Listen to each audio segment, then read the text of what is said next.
With so many content being posted every day, with so many platforms to post the content, and also with the increasing and with all this AI thing, there's just one way for your content to succeed. It's to build epic content. And today we have two epic guests. I'm going to bring them a little bit later because they are in the basement. I can see that they are eating some cookies,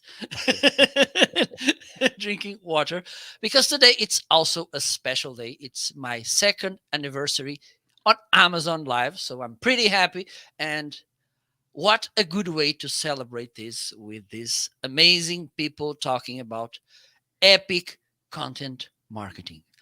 I'm a truly believer that content it's really important to build authority to help your customers to buy. Also sometimes to tell to the people maybe you're not the right uh, person to make business with them. I believe this is something good as well to avoid some customers that could be a little bit not a good fit. So it's a good thing as well. Also, to kind of bring more ideas about business opportunities, and also content is every day, and this is increasing a nice business product as well. So let me go to these nice two guests. Let me bring them to the screen. Let me see if they are there. Yes, they are. Hello, Joe and Brian. Hey, First, Marco. thank you so much. It's such an okay. Let me look like this. It's such an honor to have you here. Needless to say that I'm a huge fan of content market, and when we talk about content marketing, we can't avoid Joe Pulizzi. For Brian, I already left a little challenge to the future because he has something that I believe it's pretty interesting to kind of talk in a future live stream about all these NFTs, Web3, whatever, because it's pretty important. Mhm. Okay, so if you don't mind, you can introduce yourself and then we can start the conversation. Is that okay? That sounds great. Brian, I'll start. How about that? Okay. So, Marco, first of all, congratulations on the anniversary. We're Thank you. honored to be here. I'm Joe Pulizzi. I've spent my last 20 years evangelizing the practice of content marketing, if you will. When I started it, people just sort of laughed at me and looked at me strangely when I started talking about this thing called content marketing. And now it is officially part of the marketing lexicon.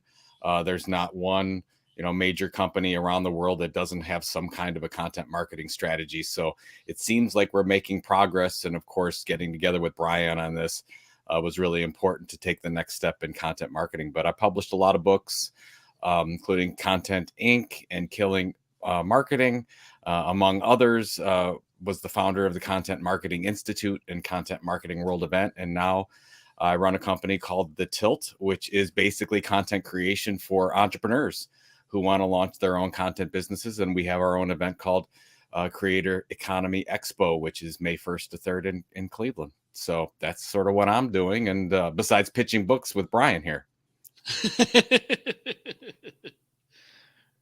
Brian? Yeah, so I'm Brian Piper. I'm the Director of Content Strategy and Assessment at the University of Rochester in Rochester, New York.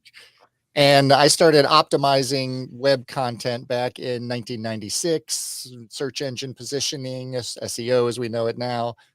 And back in 2014, I read the first edition of Epic Content Marketing. I was a website developer and not a very talented or happy website developer. So read Epic Content Marketing, went right down to the head of our marketing department, told her that she needed to hire me to do their digital marketing because no one would have known what content marketing was. So she did, and we were able to make big changes at that company, and that led me to my current job at the university, where I started going to Content Marketing World. I tracked Joe down every year and took a selfie with him and thanked him for changing my career and making me a happy content marketer. And then I started presenting at Content Marketing World, and year before last, Joe and I were having a conversation after a great conference and having a few drinks. And a couple days later, he I told him that he needed to write a second edition of Epic Content Marketing. He said, "Co-author it with me." I said, "Yes, I certainly will." So that's how I.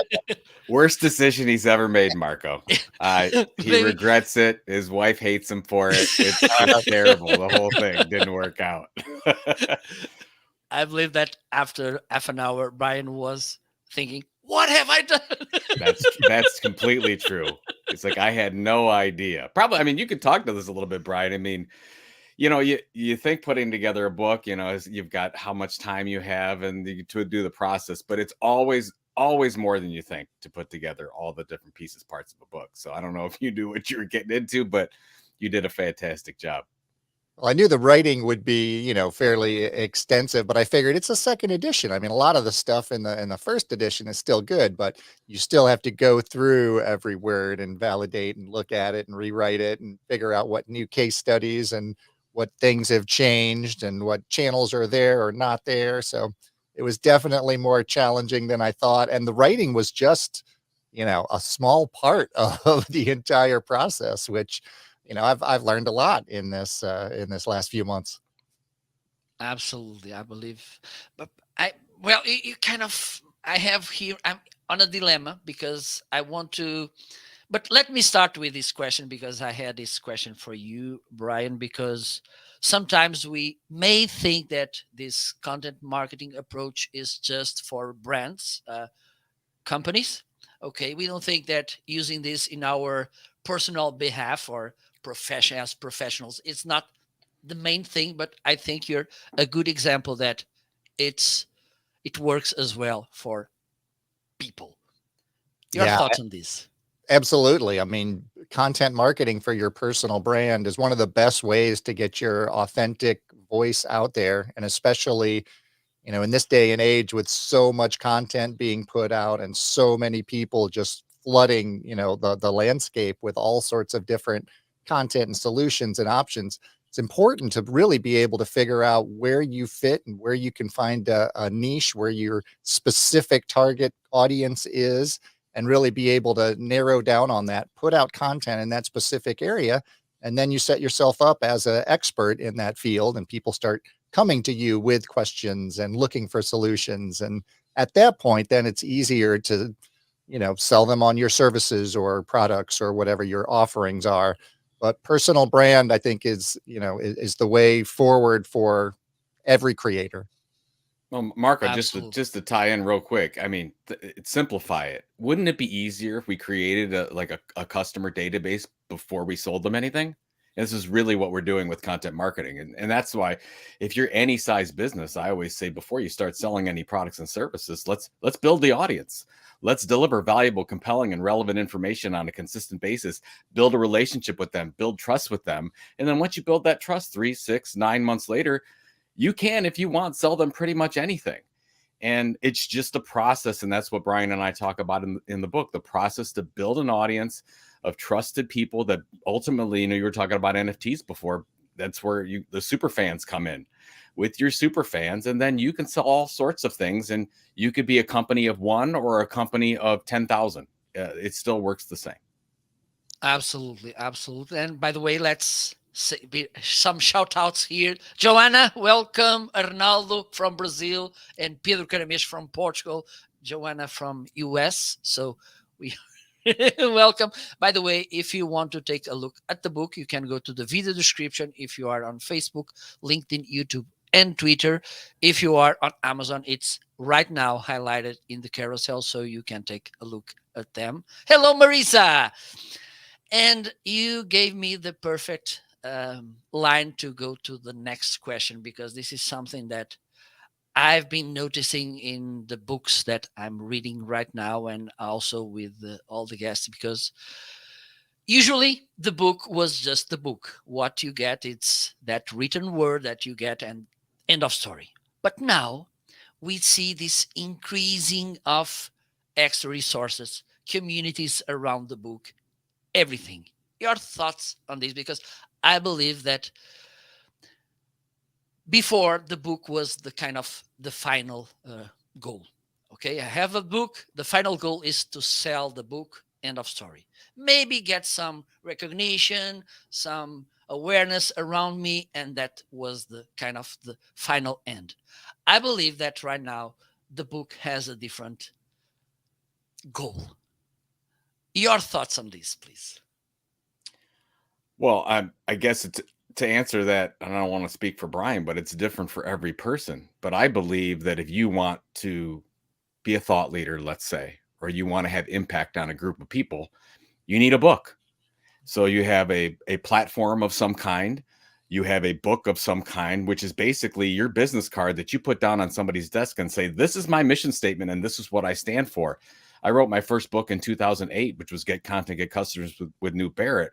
And it changed my entire life because I didn't have to necessarily explain, this is content creation. This is what I believe. I just said, here, I'm going to send you a book. And generally at that time I was in the consulting business, and that led to a consulting deal. And then of course it changed from there. So, my three legs of the stool are platform, a book, and then that leads into speaking opportunities like this one, like a podcast, like in person. And that's how you develop your personal brand. And you can do that inside any size company. And that's why I love when you see content marketing programs in larger companies. You have people doing what Brian and I are doing. If you have more of those people inside your company, that creates an asset. I mean, just think, Brian and I we're sort of doing this on our own. Brian's at the university. I'm trying to build a business with this. But if you are a company of, let's say, 20 or 30 marketers, and you've got 4 or 5 people doing this kinds of thing, and they all have their own books, what kind of amazing trust are you building with your audience? And I don't think a lot of companies are thinking about that. Absolutely. Brian, your thoughts on this, please? Yeah, I agree entirely. And, just going through the process of writing the book and all the research that you have to do and everything to really understand the topic that you're trying to educate everyone on is super informative. But then I've already seen, the book just launched today, and I've already gotten a huge amount of increase, questions and queries and views and things like that, just because I'm involved with the book and people know that, I'm putting that now I'm an authority. Now I'm a published author on this particular topic. So it really does do amazing things. I was speaking beforehand. Now I'm getting more speaking opportunities, people reaching out to me. So like Joe said, it's the best calling card you could possibly have. It's a life And changer. Yeah. with self-publishing today, it's, you don't have to go out and get a publishing company to buy your book and to publish it. And you can just go do it yourself. And those are, as effective as, any book from a well-known publisher. Absolutely, absolutely. And there's something, and this trust thing for me, it's important. But one of the things I think that it's one of the main advantages of building a consistent, and we will talk about these 6 pillars later. But I'm a particular fan of consistency with some important things surrounding it together with the consistency, because I don't believe consistency itself will work, because there's other things that are important. But one of the things I've learned is when you start delivering content, people will start giving you feedback, and this will increase, from one side, it will increase the quality of your content, because you will be getting this feedback, and then, okay, I need to maybe move this or change this, whatever. But at the same time, they will give you more ideas for content, right? So can you tell a little bit about the process, how you pick this and how you validate and give prioritize the kind of feedback you get, and how you can use it on your behalf to be a better content creator?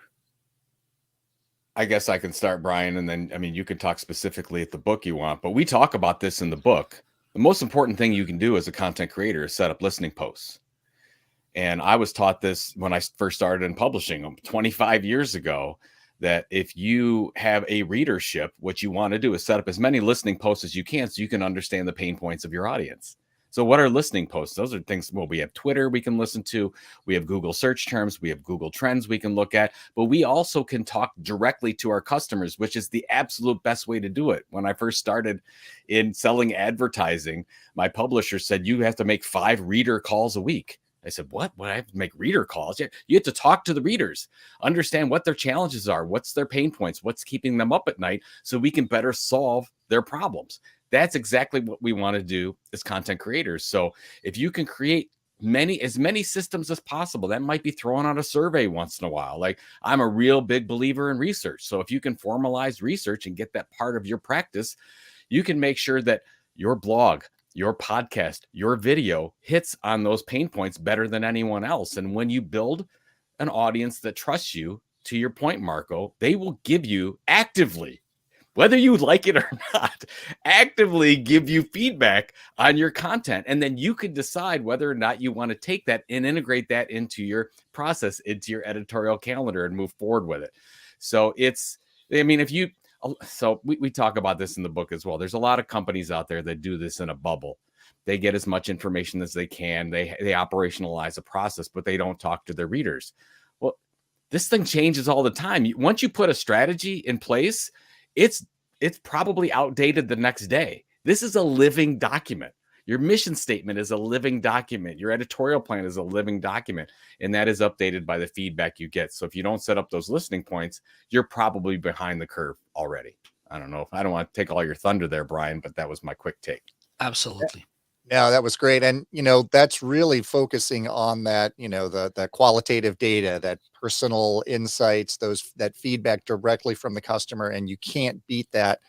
But it's also important for businesses and creators to be looking at the quantitative data, to be looking at the actual numbers, because you can get all sorts of insights. And if you're not tracking the numbers and you start making changes in your process, or you change your mission statement, you change the way you're approaching your audience or where you're approaching your audience, if you're not tracking the data that goes along behind that, you're not going to be able to see what's working and what's not. You're not going to be able to see what's resonating with a particular audience on what particular channel. And that's where you can really take that initial focus that you have and scale it up to the next level, because you really optimize based on all of the data that you have, the data directly from the customer's mouth all the way through to how everyone is interacting with your content online. So Absolutely, absolutely. And I believe this is important. And you were talking about this, and I was thinking, for instance, those people that they are starting their content creation journey, they don't have any audience. And this is something, for instance, this morning I went to high school here where I graduated, and I was talking to them because by these days we have this kind of thing about this vanity metrics. Okay. And one of the things I asked them was, how many of you are commenting other posts in a kind of regular way? A few raised their hands. And I believe that commenting other posts could be one of the best ways to start this process of content creation, because you are not risking that much, just my thoughts. Okay, because you are building in someone others content. Okay, so but it's also a good way for you to kind of stand out, so people can look at you, who's this, and then hopefully they will follow you. Okay, because you just brought a new insight to this conversation. Maybe they will follow you, and maybe hopefully you have a nice steak for them to enjoy and to taste. Do you have any idea, any thoughts about this, the importance of engaging with other content so you can get some eye bulbs on you, and for instance also to get some feedback, because this is another way.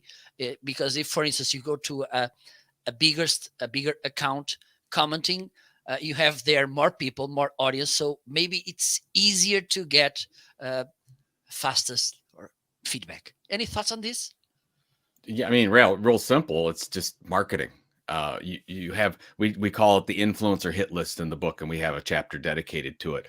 So I mean, put it nicely, or maybe not so nicely. When you start out creating content, you want to steal other people's audience. There's only so much attention out there. There you go. So how do you find that audience? Well, you go and you put together a hit list of where your audience is hanging out. And that might be 10 sites, 20 sites. Those might be individuals, it might be brands, it might be media companies, it might be other companies, whatever. You make that list, and then you create a process to comment, to get involved in their content streams as much as you can. Let's take LinkedIn, for example. If you're on LinkedIn and you're posting on a regular basis, you're only going to see so much promotion because you're just talking to your own audience. Well, if you have a list of 10, 15, 20 people, first of all, you're in to comment on their posts. You're in those streams and their audience sees that and they might go over to your content. And that's great. That works well for marketing. But the other thing is, you're setting yourself up for amazing partnerships with those people because they see you, you're helping each other do this thing. And then you could have all sorts of things happen in the future. When we first launched Content Marketing Institute, we launched a top content marketing blogs where we listed the top 42 content marketing blogs in the industry. We didn't ask for anything. We just listed them. And by helping those people, that was our influencer hit list, if you will. And we listed those blogs. And I think today I'm still friends with about 25 of those 42 people because I was helping them. Then they promoted our stuff and back and forth. And it's a very nice thing to do. We're all helping each other, but actually it's strategy.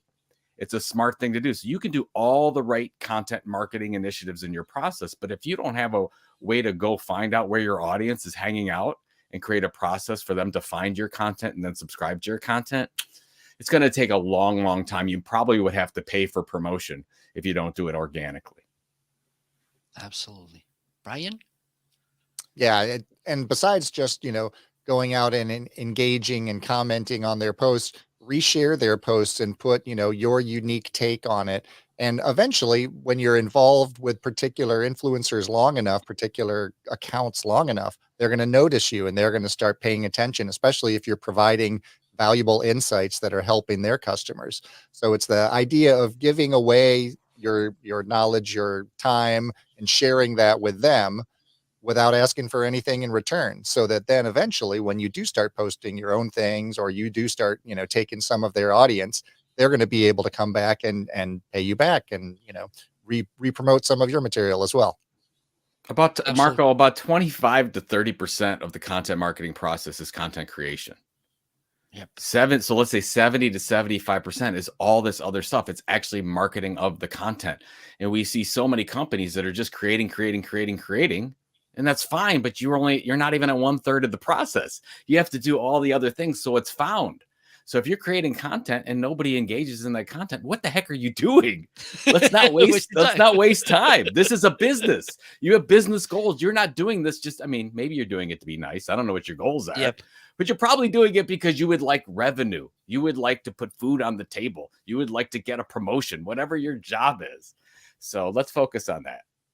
Absolutely. And we have Ilse as well, Venezuela, and Michelle. Hello, Michelle. Welcome. And I think, Joe, I saw some years ago you talking about this kind of the right amount of content we should come up with. So kind of optimization, the amount of content we are generating and the fewer content to get the maximum revenue. Yes. I think it was you with this discussion. I think it was on LinkedIn. And I thought, this is interesting because sometimes we kind of feel like that mouse in the wheel, create content, and then we create content about the content and content about the content and so on. And we don't see, okay, is this working? Do I need to create that much content? Am I focusing, for instance, bringing content about something that it's not related to my business, won't turn, for instance, my followers into customers? Mm-hmm. I believe this is something important because sometimes there's a lack of intentionality in the content. No, it's a great point. And I completely stole that line. It's basically you want to create the minimum amount of content for the maximum amount of results or revenue. And I stole that from Robert Rose, who's a co-host with me on This Old Marketing Podcast, and and I actually wrote a chapter of the book, the state of the business case for content marketing. Did a great job. But I think what happened is, and we can go back to the start of this whole content marketing movement, which really started to take off in 2010. Most individuals and businesses creating content were about more content. The answer was always more content. We need more content for Google to find. We need more content put in the pipes of social media, more. It's actually not true. Our goal here is to produce as little content as we can to get the maximum amount of results. So, give you a really good data point here. So, if you look at Content Marketing Institute research, the average business creates their content and puts it out 13 to 16 different ways. That's a lot. If you think, oh, we got tweets, we've got LinkedIn, we've got webinars, we've got research, we're doing events, we're doing podcasts, we're doing blogs, email newsletters, the whole thing, right? 13 to 16 ways. Well, that leaves a lot of mediocre content out there. Most businesses cannot excel in 13 to 16 different ways. So when, Brian or I go in for a consulting engagement and we do a content audit, what we end up finding is we don't recommend them doing more content. We usually say, you've got to kill some things here. You've got you've got content run amok. There's content clutter everywhere. And Brian, you're really familiar with this, especially on the content optimization side. It's like, what are you doing? So you have to go back and say, what can you be the best in breed at? What can you do better than anything else? So you might say, I'm not going to do that webinar program, not working. That podcast, we're just not putting enough into it. But maybe we can create an amazing e-newsletter, the best e-newsletter in our industry to our audience. And we can become the trusted expert in that. So we want to move those resources over and just do that really well and do all the marketing that coincides with that. So that's what I would say for anybody out there that's thinking about taking what they're doing and taking the next step in content marketing. Look at what you're doing right now. And if there's some things that aren't making an impact in your business, you probably should cut back on those and say, well, where can we really make an impact in our customers' lives and help them get a better job or live a better life in some way? Let's focus on doing that. And once we build a minimum viable audience to that group, then you can diversify out. Most companies diversify out from the start. We're going to do all the things, all the content things, and that's absolutely the wrong way to go. Absolutely. Brian, your thoughts? Yeah, very rarely do we ever go anywhere and tell them that they need to make more content. It goes right back to strategy. I mean, once you define your goals and your strategic vision and you get that cast in stone, every piece of content that you create should somehow tie back to that.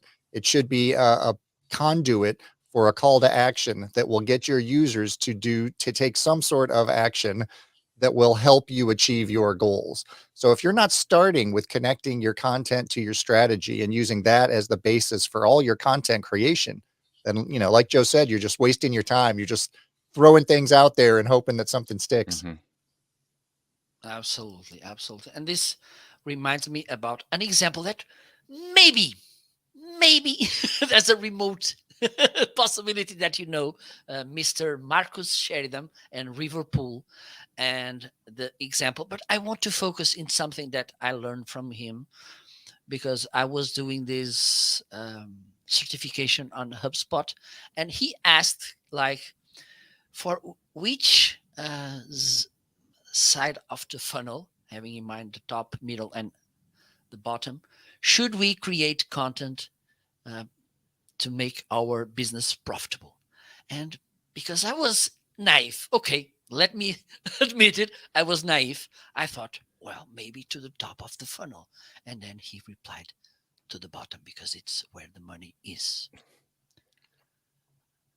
Because, yeah, sometimes there's this problem. Even though this is content, we have this problem, some of us, because we have in the other side people that are selling all the time, but that's another story, that we kind of, oh, I'm afraid that if I go to a more close to the pocket content, my customers may feel a little bit betrayed or so. Oh, so you were after our money. Oh, what a surprise. Your thoughts on this? Because I believe this is something that we should stress. Okay, it's good to create educational content, but at the end of the day, we have bills to pay. Well, I mean, you make a great point, and I love Marcus's stuff, and I don't know what context that was in, but to Brian's point, it depends on what your goals are. If your business is having trouble getting new prospects in, you want something that brings new prospects in and answers their questions and has a different point of view. But if you're asking like where the low-hanging fruit is in content marketing, it's always loyalty. Content marketing started with customer magazines and customer events taking what current customers spend and we're like, how can we keep our customers longer and get them to spend more money? Honestly, most companies, if you just did that, you would probably win. It's just who are the customers you have and how can you create them customers for life? Do you send them a magazine? Is it a regular newsletter? Is it, what Apple does in store and they have their little in store get togethers on an ongoing basis to teach you about your Apple devices or new technology or whatever a case is, or Lego does the same kind of thing. Focus on that. So I guess I would say is you don't have to have content marketing at every stage of the buyer's journey. Actually, you can't do that. It's almost impossible. So if you said, okay, I want one current level, help my customers live better lives, get better jobs, focus on that customer. Maybe it's one at the top of the funnel, or maybe you're having trouble really converting people that know who you are, but then don't buy. Maybe there's something there.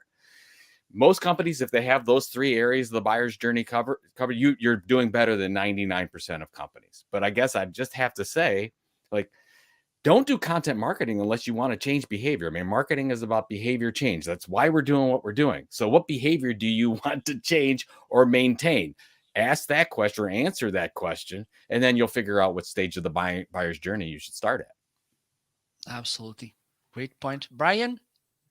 Yeah, I agree. I mean, content marketing is not always the answer for every solution. There's a lot of other great marketing solutions out there, and there's a right time to use those. But, if you're really going for the long loyalty, building a customer for life, that's just by putting yourself out there and helping them and making sure that they know that you are trying to solve their problem. You're not just trying to sell them something. You might recommend something that's from another competitor, but the main goal is to try to figure out what you can do to help them. And once they see that you're actually legitimately trying to help them, then they're going to, take any advice that you have, take any suggestions, recommendations, referrals that you have much more seriously than they would if, they just went out and found you online the first time. It's definitely the long journey. And Absolutely. here's a really great example. I was 14 years old. I received Brick Kicks magazine in 1987. I've been a Lego customer for life. You know what my kids were doing when they were 4, 5, 6 years old? They were reading Lego magazine, which is still Brick Kicks magazine, but they're laying on the floor reading about all the case studies and what other kids are doing with Legos. And I'm like, amazing. They've been doing this for 50 years. So you wonder why, even through all the hard times, Lego was able to come out on top is because they focused on who are our current customers at and how can we help them? How can we deliver joy to them on an ongoing basis? And in that case, it was a simple print magazine. But that's one little challenge they had. And they focused on that solution being a print custom magazine. Absolute, pretty good point. Yes. Well, I think we should kind of having this content to kind of make people loyal, that they know that the right source to get his information, it's that brand, that person. I think this is a kind of a game changer, and we are not just to kind of have their money when we want, like cats. The cat only pays attention to you when he wants to eat. Mhm. So I believe this is a nice way to avoid this. So we have here as well. Let me see. James, hello, James. On Amazon, we have Annie as well. Thank you so much for stopping by.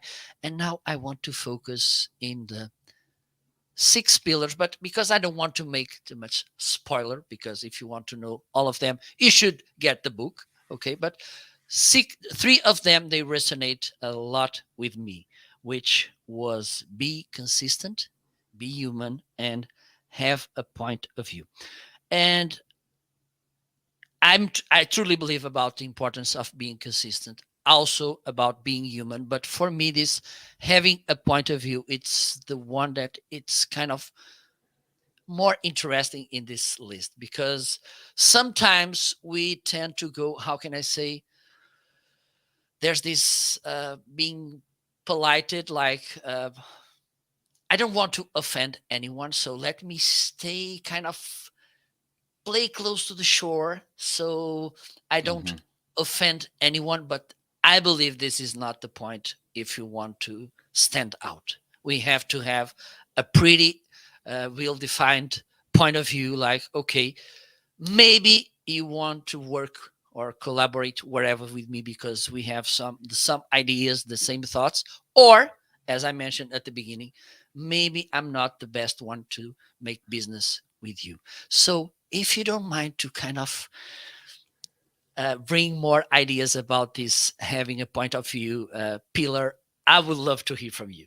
Brian, do you want to take this one first? I have many thoughts, but I think I always go first. So I want you to, because I can't stop talking. So why don't you go first this time? Yeah, I mean, so if you're really looking to, convert your audience into a community, one of the main ways to be able to get people engaged is to create that connection. And unless you're willing to step out and say what you support or what you believe in or what you don't believe in, people aren't going to find that connection with you. It's things that we have in common that make people want to connect with you and want to, promote your content or consume your content. So I think that, a lot of putting yourself out there and having a point of view, and we see this, more and more brands taking a position on political things or, issues in society. And because the customers are looking for that, they're looking to find out where you stand so that they know that they can come stand with you or that they want to go find someone somewhere else. No, no. I mean, Marco, if your content is for everyone, then it's for no one. And we mentioned this many times in the book. Actually, what a lot of companies like to do is they like to go really wide with their target audience and their niche because they feel like they want to attract as many people as possible. And that's the absolute wrong way to do it. What we want to do is we want to focus on what's that content niche that we can have an original voice in, that we have an expert and we have some kind of a point of view. And that's the only way we're going to get attention today. We have to bring something different to the table. In the 1970s, when we were throwing out advertising all over the place, we wanted to have our product be, go on television and be for as many people as possible. That's not the case today. We want to niches of audiences all over the place, depending on who we're targeting, and have a particular point of view to get noticed, because same does not work anymore. I want to comment on consistency because it's so important. We don't talk about it enough. And if you look at why a content marketing program fails in an organization, generally people think, oh, they don't have a correct point of view, or they don't have the right content, or they picked the wrong channel, which those things might be true. But more often than anything else, it's because somebody stopped the program. That's why content marketing programs fail. They get to 9 months, they get to 12 months, they treat it like a campaign, and a campaign always stops. If you do a content marketing campaign, you're really not employing content marketing as a strategy. You're doing something else that I don't know what it is. Content marketing takes a long time. It takes a long time to nurture and build an audience that trusts you. Sometimes it takes 18 months, 24 months, 3 years. You never know how these things work, and you're building an asset over time. So I just want to focus on that. And if companies out there, if you're listening to this and you say, hey, Joe, Brian, I have 6 months, I have 9 months, like, what can I expect with my content marketing program? Nothing. You should expect nothing. If you only have 6 to 9 months and that's your job, go find another job or go interrupt people with advertising. As Brian said, there's a lot of other things you can do. Like, go do that, interrupt lots of people. But if you really want to build a long-term asset, build a customer database, people that trust you, people that will buy anything from you over a time period, that takes some time. And that's all about delivering consistently over a long period of time to really make impact with an audience. Absolutely. And I'm a truly believer about the importance of being consistent with all these things, that being like evaluating our content, see if it's making impact, also listening to others, having in mind you need to improve. Don't do your content as you were doing it 6 years ago. Even sometimes they think, okay, they are there's a friend of mine that called that this kind of the comet approach, because they kind of make 1 week content, content, content. Oh, it Yep. didn't work. So I'm gonna move. So Hmm. it's important to have this consistency, because also there's something that I truly believe. If you are consistent, your audience will believe that you're serious on this. Marco, a really good way to understand it, and I use this in some of my presentations, but if you're a fan of the sitcom Cheers, which was out in the 80s, you remember the bar in Boston, and you had a character called Norm Let Peterson. Yeah, everybody knows your name. exactly. Norm Peterson walks in, and everyone yells, Norm. Norm. So Norm came in every day, generally at the same time every day. And when he did, he always said something interesting. That's all you have to do. Show up whenever you're supposed to show up. If that's every Wednesday with a podcast, or every other Friday with a newsletter, or whatever it is, you show up. And when you do, you have something interesting to say. And that goes back to point of view. That's it. I mean, if we just want to simplify it, but most companies are not interesting and they are not consistent. So you just have content that I don't even know what people are doing. I know why we get there. I mean, Brian and I have been around it enough to know how this happens. You just, oh, I got to do the blog. I got to do the newsletter.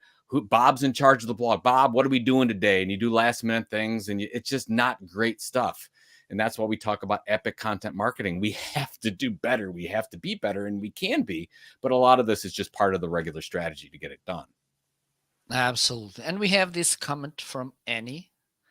And having a point of view, it's so important right now in the world of AI, that is really going to differentiate you from someone like, say, Jasper. And That's I right. believe, and because one of the pillars, it's also be human.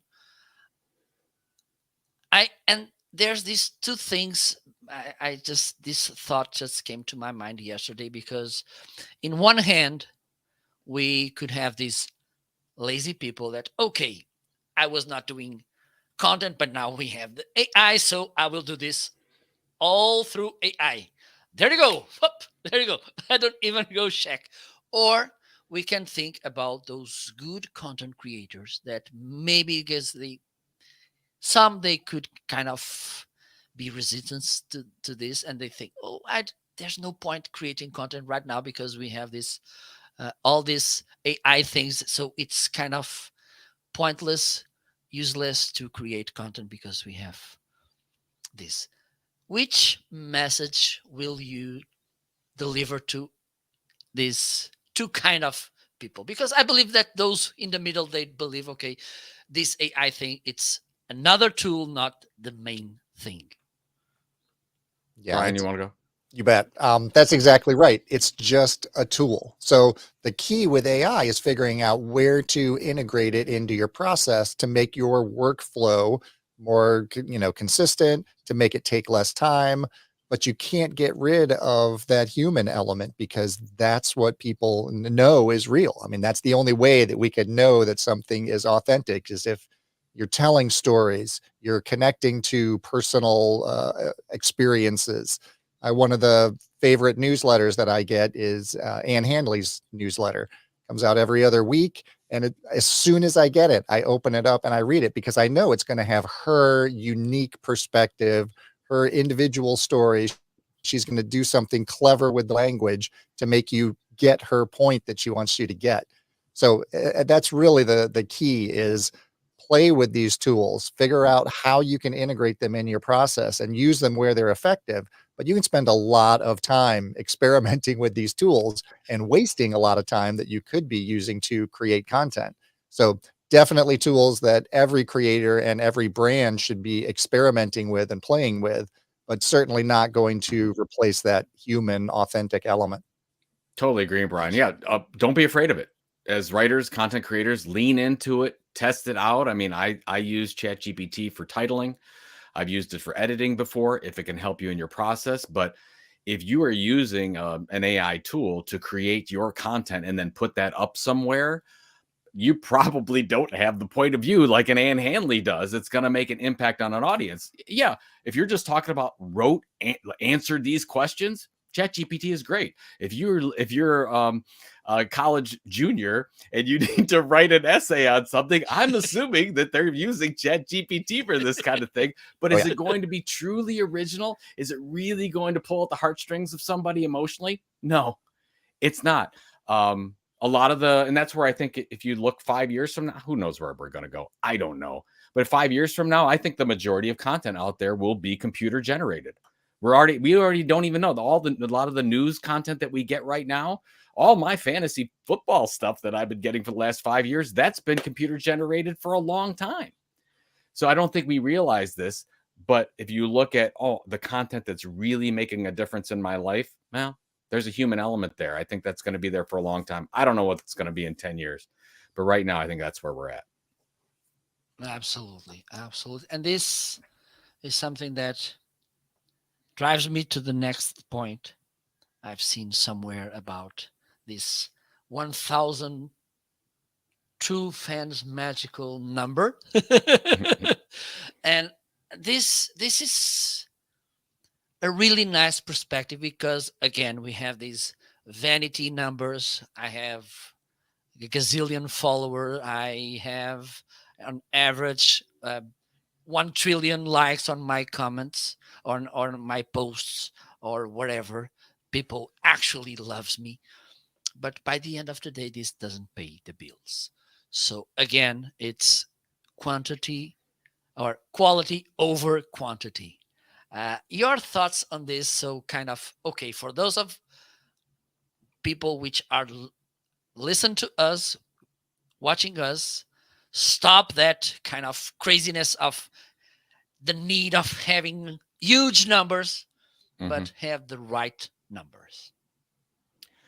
I'll give you an example with this book. Brian and I have a epic content marketing launch team of about 200 amazing people. Actually, Annie, who asked that question, is part of that team. And all we did was say, would you help us? And they absolutely are helping us. And it's unbelievable. They're marketing our stuff for us. They're giving us ideas. They're doing all the things that you would never expect to try to help us sell this book. It makes no sense. But there are super fans. It makes. But every brand and every individual has that. It just depends. Again, back to the strategy. What are you trying to accomplish? In our case, we're not going to reach out to 1,000 people that don't know Brian and I and don't really care about this stuff to say, please do this. We're going to reach out to 20 or 40 or 100, or in this case, 200. And that's all we really need to take this book to do the things we need to do for our goals for this book. And so if you think about it as a brand, who are those super fans, super customers that just want to help you? They're extensions of your marketing department, if you will, from a behavioral standpoint. And even more than that, they can give you ideas for new products. They can become friends. We have, when we get together and Brian and I get together in events, we meet these people in person. They're super nice people. This community that you build is incredibly powerful. And things happen that you don't really expect to have happen. And then if you wish to, and we're not going to necessarily get into Web3 or NFTs or things like that, and that's where you can launch those types of products when you do have the community, when you do have those super fans, and you can get really experimental on some of the new tech that's going on today. But I would just focus on if you're listening to this and you're doing it right, once you build an audience, you're like, okay, what's the next step? The next step is community. And you say, why? Because those people will help you take your content and marketing and ultimately help you sell more stuff if you do it the right way. Absolutely. Brian. Yeah. Brian.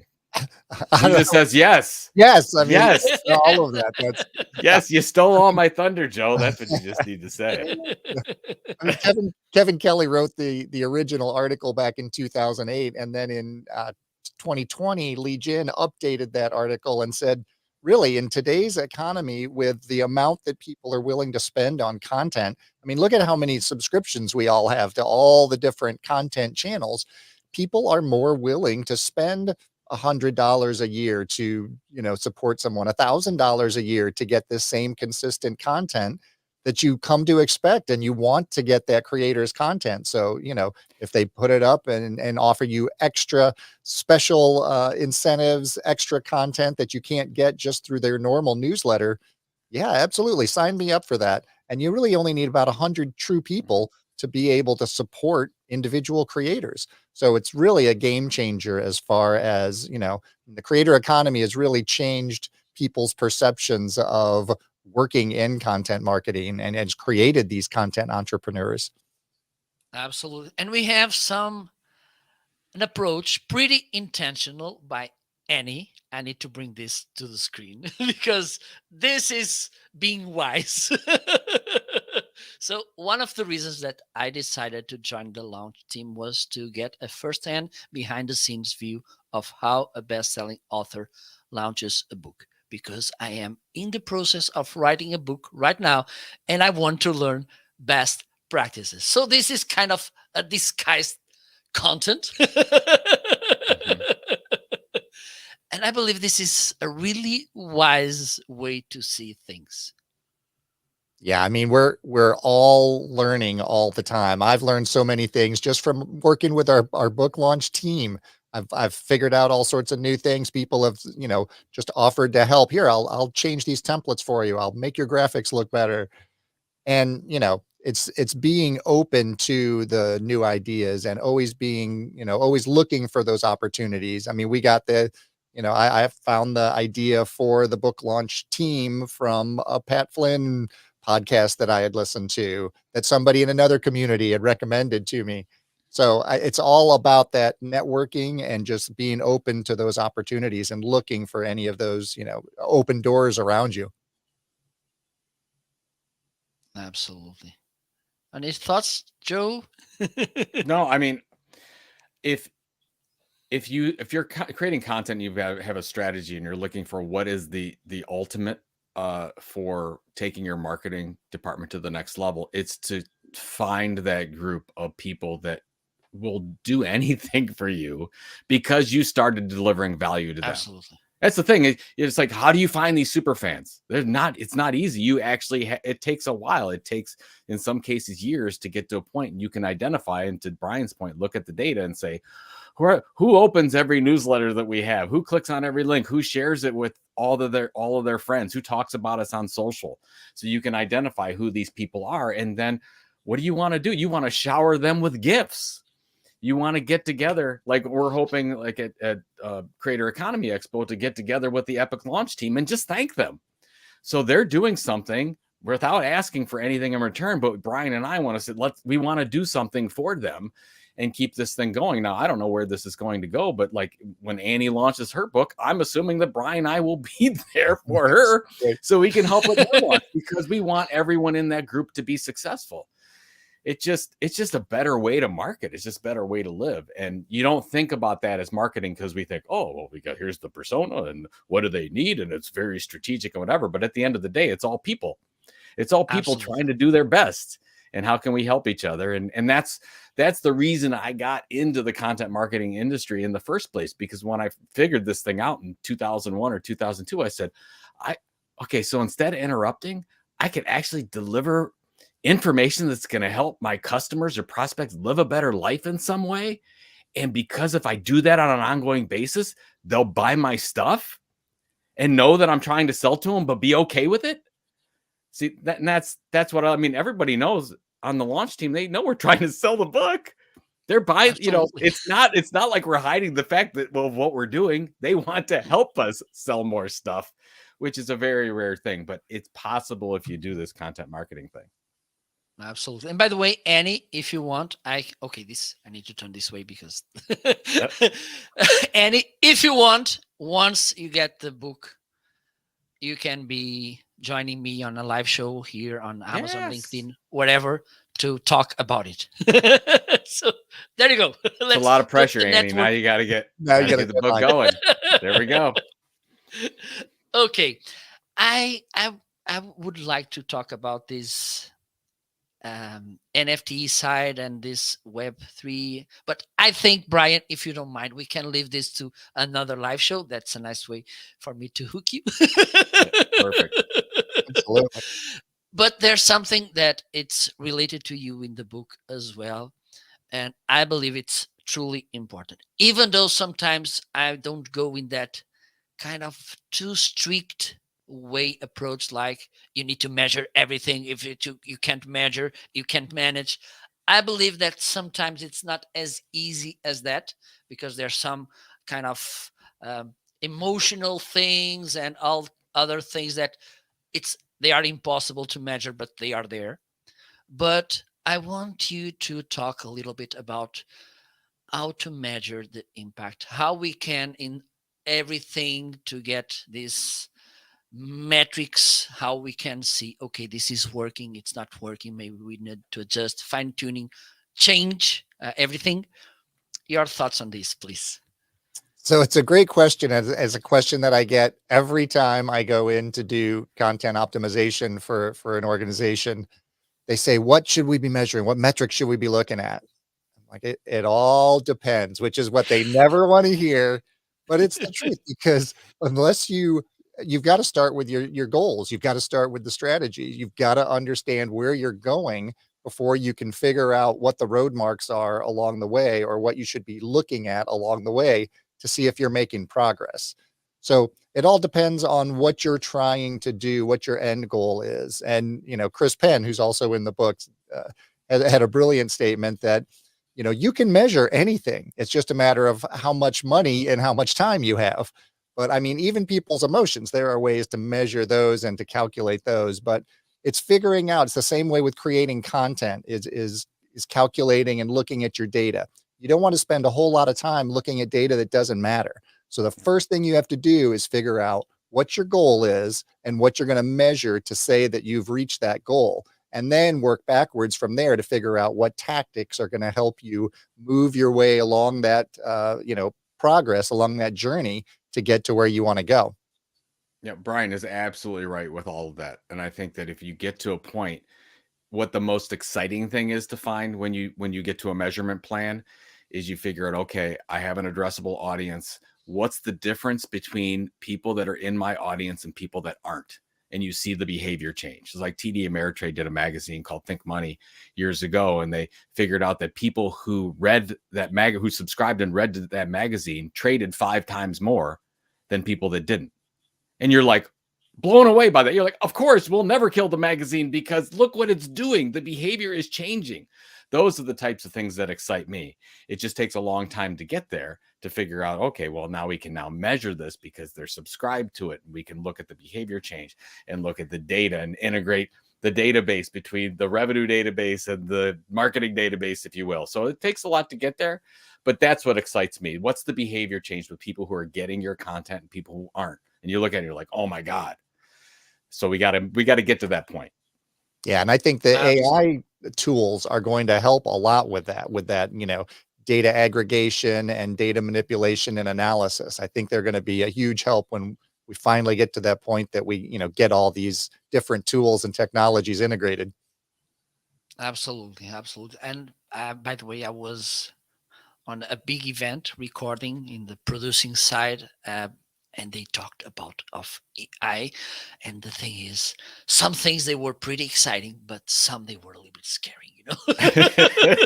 It is scary. It's okay. If you decided to be a marketer, you should be scared. Let's just Yeah, put it all the out there. time. There's no other option. Yeah. So we are about to finish, but before that, I want you to let me do this.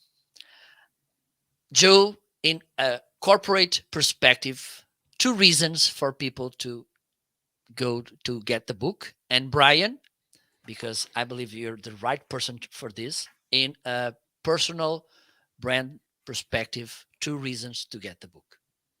Well, I would just say, if you have a marketing department, you are most likely doing content marketing of some kind. It's probably not strategic, but you're doing it. And then most likely on that, you don't have a documented content marketing strategy. If you don't have a content marketing strategy, you can't be strategic about your content. As Brian was talking about, it's very hard to measure. And so you're going to be doing a lot of content and not knowing what it's doing for the organization. So that's what the book is for. The book is the textbook for content marketing. So you can put a documented strategy together, share it with your team, everyone gets on the same page with this. I don't care what role in marketing you are, whether it's PR, communication, or advertising. Content marketing is part of all of those things. We're all working together as a nice happy marketing family, but we got to get on the same page. That's what I believe Epic will do. So if you're just one and you're a marketer and you're going to read it, great. It's best when we get the team involved, everyone get on the same page, and that's when the magic can happen. Perfect. Yeah, and And from a individual content entrepreneur, content creator perspective, I mean, there's some great creators out there putting out great content, and a lot of times it's not the content itself, it's the problem. It's the strategy, it's the goal. And one of the things Joe talks about, we have a whole chapter in there about your exit plan because like Joe says, you are eventually going to exit your business. Whether you want to or not. That's right. That's right. It's just a matter of how much control you have at that point. And if you're not setting yourself up and looking at your strategy as a content entrepreneur the entire journey, then you're going to miss opportunities and you're not going to be creating the right content for the right people to get you where you want to go. So, for content entrepreneurs, I think a lot of the very key elements in this book really go back to figuring out your strategy and making sure you're going in the right direction and that you have an end goal. awesome. Perfect. Perfect. Perfect. And I believe this is key. And Brian, you're the perfect example that following the epic content marketing book brings results. And in a smaller way, I believe that my journey has something. Uh, Most of the results came from content as well. So embrace content too for you listening, watching. And don't forget the video, it's listed. You have the link in the video description if you are on Amazon. It's in the carousel as well. So take a look. Now, where do people can find you? Well, for me personally, I'm at Joe Pulizzi, Pulizzi, anywhere on social. JoePulizzi.com is my personal newsletter if you want to sign up for that. This Old Marketing podcast every Friday, Content Inc. podcast every Monday. Of course, I'm all over this book. EpicContentMarketing.com is the book, or wherever books are sold. And you'll find me wherever there's a content marketing conversation, most likely. Brian. Yeah, so BrianWPiper.com, Brian W. Piper, pretty much any social channel, and also EpicContentMarketing.com. And lots of content and higher ed conferences and presentations, and always looking to talk data and content optimization. Perfect. Well, I can't thank you enough for being here on my second anniversary of Your anniversary Amazon special. Live. We're honored to be here. It Great. was a truly pleasure. I can say to my family, I had these amazing people on my live show. You need better goals, Marco.